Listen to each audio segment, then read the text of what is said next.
Hi, இன்னைக்கு என்னடா problem கொண்டு வந்திருக்கேன்னு பாக்கீங்களா? நான் கொண்டு வரல, பிளவுஸ்ல தான் இருக்கு. ஓகேவா? அது என்னன்னு பார்க்கலாம்.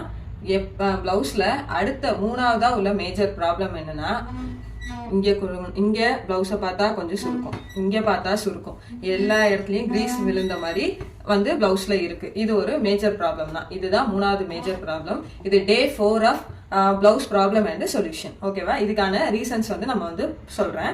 நீங்க வந்து பிளவுஸோட லென்த்து மார்க் பண்றப்போ உங்களுக்கே டிஃபரன்ஸ் வந்து தெரியும். க்ளோஸ் நெக் மார்க் பண்றப்பவும் டீப் நெக் எடுக்கிறப்பவும் அந்த டிஸ்டன்ஸ் தெரியும்.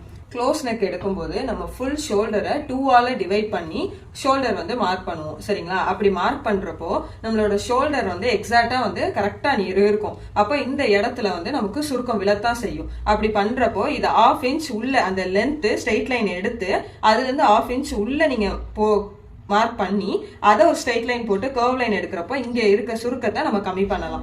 அதுக்கப்புறம் நீங்க அந்த ஆங்கோல் ரவுண்ட் எடுத்திருப்பீங்க இல்லையா, அதை 2ஆல டிவைட் பண்ணி நீங்க அந்த கர்வ் லைனை வந்து மெஷர் பண்ணணும், எங்க செஸ்ட் லைன் வரைக்கும். சரிங்களா? ஏன்னா நம்ம செஸ்ட் லைன்லயே அந்த கர்வ் கண்டினியூ பண்ணுவோம் இல்லையா, சோ அதை மார்க் பண்ணி பார்க்கணும். அப்படி கூட குறைய இருந்துச்சு அப்படின்னா 0.5 மேல ஏத்தியோ, அதாவது அதிகமா இருந்துச்சுன்னா மேலையோ, கம்மியா இருந்துச்சுன்னா கொஞ்சம் கீழே இறக்கி 0.25 to 0.5 வரைக்கும் நீங்க டவுன் பண்ணி இது பண்ணலாம். 0.5க்கு மேல போறப்போ நீங்க வந்து மெஷர்மெண்ட்டை மறுபடியும் அகைன் ப்ராப்பரா எடுத்து ரீகரெக்ட் பண்ணி தான் அது வந்து நீங்க பண்ணணும். ஓகேவா?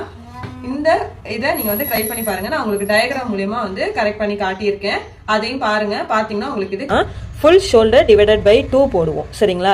அப்படி எடுக்கிறப்போ நமக்கு இந்த செஸ்ட் லைன் வந்து அதிகமா இருக்காது, இந்த இடத்துலயே கம்மியா இங்கேயே முடிஞ்சிடும். ஏன்னா வந்து நம்ம ஃபுல் ஷோல்டர் எடுக்கிறோம் இல்லையா. இதே டீப் நெக் எடுக்கிறப்ப தான் இந்த இடத்துல இந்த நெக் வந்து கொஞ்சம் உள்வாங்கி இருக்கும், இந்த செஸ்ட் லைன் வந்து ரொம்ப அதிகமாக உங்களுக்கு தெரியும். ஸோ இந்த டிஃப்ரென்ஸ் ஃபர்ஸ்ட் பார்த்துக்கோங்க. நெக்ஸ்ட் இப்போ க்ளோஸ் நெக் எடுக்கிறீங்க அப்படின்னா அந்த சுருக்கம் வராமல் தடுக்கிறதுக்கு நீங்கள் வந்து ஆம்கோல் லென்த் மார்க் பண்ணி 0.5 வந்து இந்த இடத்துல மார்க் பண்ணி இந்த இடத்த ஸ்ட்ரெயிட் லைன் வந்து போடுங்க. ஓகேவா? ஸ்ட்ரெயிட் லைன் போட்டுட்டு அதில் இருந்து நீங்கள் கர்வ் லைன் வந்து ட்ரா பண்ணுங்க. ஓகேவா? இப்போ ஹை நெக், அதாவது க்ளோஸ் நெக்குக்கு 0.5 வந்து உள்ள வந்து நம்ம இது பண்ணி நம்ம ஷோல்டர்லேருந்து கிராஸ் லைன் எடுத்து அதில் இருந்து நம்ம ஆம்கோல் வந்து ட்ரா பண்ணணும். நெக்ஸ்ட் நம்ம ஆம்கோல் ரவுண்டை 2ஆல டிவைட் பண்ணி இந்த இடத்துல இருந்து ஆஃப் ஷோல்டர் வந்து இந்த இடத்துல நம்ம மெஷர் பண்ணி பார்க்கணும். கரெக்டாக வந்துச்சு அப்படின்னா ஓகே, இல்லைனா 0.5 வந்து மேலே ஏற்றி இந்த செஸ்ட் லைனை மேலே ஏற்றி போட்டு பாருங்க.